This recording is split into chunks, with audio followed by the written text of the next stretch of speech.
భారీ శుభవార్త. ఆంధ్రప్రదేశ్ ప్రభుత్వం త్వరలోనే కొత్త రేషన్ కార్డులను ఇవ్వబోతున్నట్లు తెలిసింది. ఈ రేషన్ కార్డుల కోసం ప్రజలు డిసెంబర్ 2 నుంచి 28 వరకు అప్లై చేసుకోవచ్చని సమాచారం.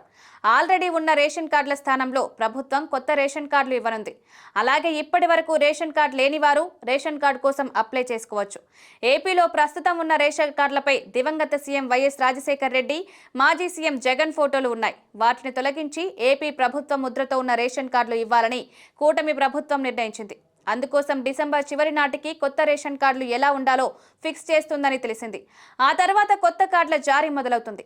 సంక్రాంతి పండుగ నాటికి తెలుగువారి ఇళ్లలో కూటమి ప్రభుత్వం ఇచ్చిన రేషన్ కార్డులే ఉండాలని సర్కార్ నిర్ణయించుకున్నట్లు తెలిసింది.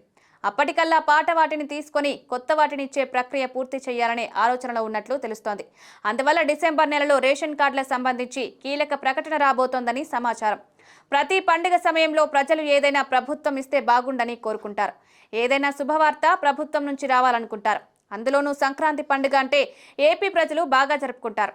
అందువల్ల ఆ పండుగ సమయంలో కొత్త రేషన్ కార్డులు ఇస్తే ప్రజలు ఆనందపడతారని ప్రభుత్వం ఆలోచించినట్లు తెలిసింది. ఇప్పుడు కొత్త రేషన్ కార్డులకు సంబంధించి ప్రభుత్వం నుంచి అధికారిక ప్రకటన రావడమే లేటు. అది వచ్చేస్తే వెంటనే ఆశావాహులు దరఖాస్తు ఫారంలో తమ వివరాలు నింపి సంబంధిత సర్టిఫికెట్లు, ఇతర పత్రాలను కూడా సమర్పిస్తారు. ఇప్పటికే ప్రజలు అన్ని రెడీగా ఉంచుకున్నారు. అందువల్ల ప్రభుత్వం ప్రక్రియ ప్రారంభిస్తే వెంటనే అప్లై చేసుకుంటారు. కొత్త రేషన్ కార్డులకు టెక్నాలజీని సెట్ చేయాలని ప్రభుత్వం భావిస్తున్నట్లు తెలిసింది. అంటే రేషన్ కార్డుకి క్యూఆర్ కోడ్ ఉంటుంది. రేషన్ షాప్లో ఆ కోడ్ని స్కాన్ చేస్తే లబ్ధిదారు వివరాలన్నీ కనిపిస్తాయి. దాంతో లబ్ధిదారుకు ఏ రేషన్ కార్డు సరుకు ఇవ్వాలో అవి ఇచ్చేస్తారు. దాంతో వివరాలు కూడా అప్డేట్ అవుతాయి.